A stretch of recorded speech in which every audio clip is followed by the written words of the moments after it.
कहते हैं कि सिकंदर यानी अलेक्जेंडर एक बहुत ही ताकतवर और महत्वाकांक्षी शासक था। उसका एक सपना था कि वो पूरी दुनिया को जीतकर उसके ऊपर राज करे, यानी वो एक निरंकुश सम्राट बनना चाहता था। इसके लिए उसने एक विश्व विजय अभियान शुरू करने का फैसला लिया। लेकिन विश्व विजय अभियान पर रवाना होने से पहले सिकंदर के दिल में एक ख्याल आया। उसने सोचा कि क्यों ना अपनी किस्मत के बारे में पता लगा लिया जाए। और उस जमाने में यूनान में ज्योतिष विद्या यानी एस्ट्रोलॉजी बहुत एडवांस थी। तो सिकंदर ने तुरंत अपने राज ज्योतिषी को बुलाया।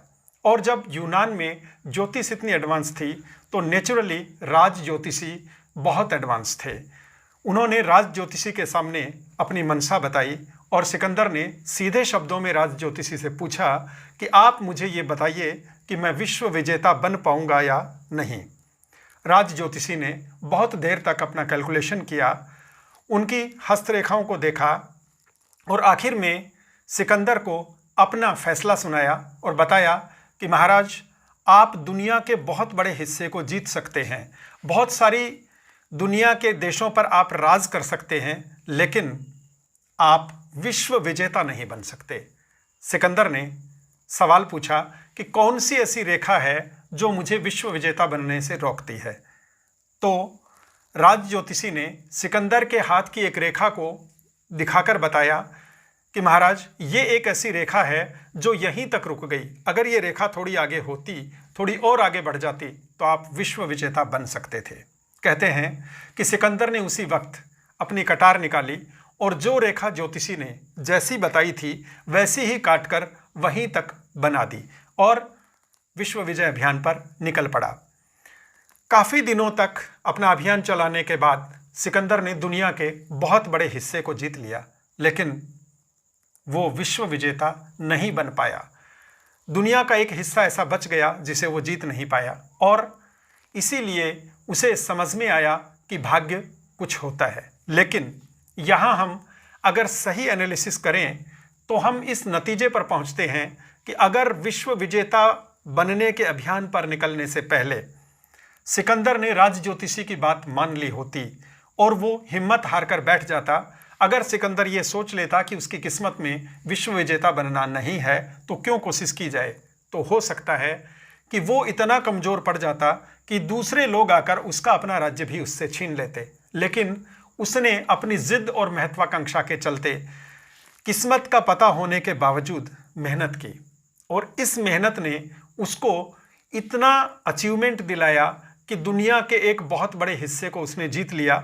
और चूंकि जितना उसने दुनिया को जीता उतना और कोई नहीं जीत पाया था, इसलिए सिकंदर को बहुत सारे लोगों ने विश्व विजेता माना। कहने का मतलब, किस्मत ने अपना काम किया लेकिन कर्म ने अपना काम किया। यहाँ हम ये समझ सकते हैं कि किसी की किस्मत में जो लिखा होता है वो भी हासिल करने के लिए उसको बहुत मेहनत करनी पड़ती है। किस्मत कुछ भी आदमी को अनकंडीशनल नहीं देती। भाग्य कभी भी अनकंडीशनल नहीं होता। भाग्य में कुछ भी ऐसा नहीं लिखा होता कि आप कुछ भी नहीं करेंगे, कोई कोशिश नहीं करेंगे तो भी आपको ये मिल जाएगा, ऐसा कभी भाग्य में नहीं होता। तो क्या हम भाग्य को माने? भाग्य के बारे में बहुत सारे लोगों की बहुत सारी अलग अलग मान्यताएं हैं। दुनिया में मोटे तौर पर दो तरह के लोग रहते हैं। एक वो जो भाग्य को ही सब कुछ मानते हैं, उनको नियतिवादी कहा जाता है।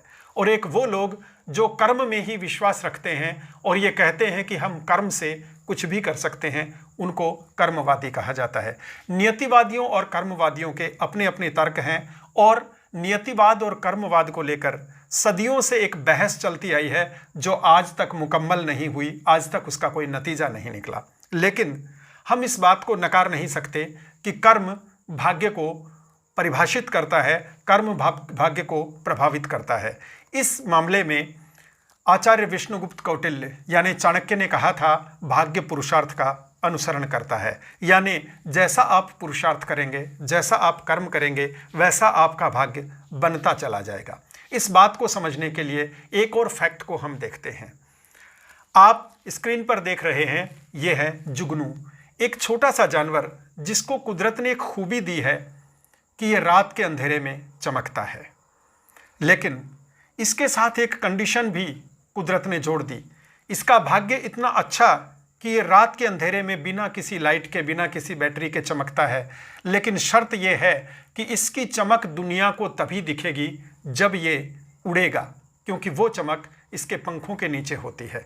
इसके शरीर का जो हिस्सा पंखों में ढका रहता है उसी में चमक रहती है, और जब ये उड़ता है तो वो चमक लोगों को दिखाई देती है। और वो इतनी खूबसूरत चमक होती है कि सावन भादों के महीने में रात के अंधेरे में लोग बागों में इसकी चमक देखने के लिए जाते हैं, जंगलों में इसकी चमक देखने के लिए जाते हैं।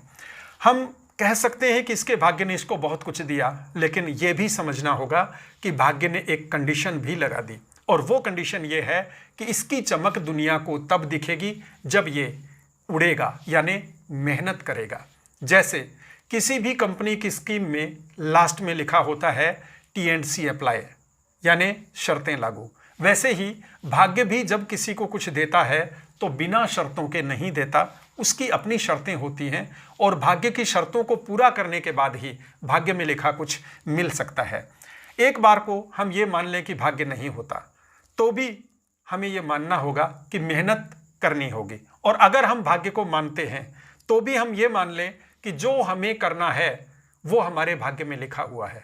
आप ये मान के चलिए कि आप जो करना चाहते हैं वो आपके भाग्य में लिखा हुआ है, लेकिन उसके लिए आपको मेहनत करनी होगी। तो एक तो आपका कॉन्फिडेंस बना रहेगा, आपको लगेगा कि आपके भाग्य में वो लिखा है, और दूसरी बात, आप मेहनत करेंगे तो उसको हासिल कर लेंगे। हालांकि दुनिया में अलग अलग सोच और अलग अलग धारणाएं हैं। हिंदुस्तान की सड़कों पर शायद ही कोई ऐसा ट्रक दिखाई दे जिसके पीछे ये ना लिखा हो कि समय से पहले भाग्य से अधिक किसी को कुछ नहीं मिलता। लेकिन वहीं दूसरी तरफ ये भी लिखा होता है कि भाग्य पुरुषार्थ का अनुसरण करता है, यानी जैसे कर्म करेंगे वैसा हमारा भाग्य बनता चला जाएगा। श्रीमद् भगवद गीता में भगवान कृष्ण ने भी कहा है, कर्मण्येवाधिकारस्ते मा फलेषु कदाचन, यानी इंसान का कर्म पर अधिकार है, वो अपना कर्म करता रहे, फल की इच्छा ना करे, वो ईश्वर पर छोड़ दे। इसका सीधा सा मतलब ये निकलता है कि आदमी कर्म करे, बिना कर्म के कुछ भी हासिल नहीं हो सकता।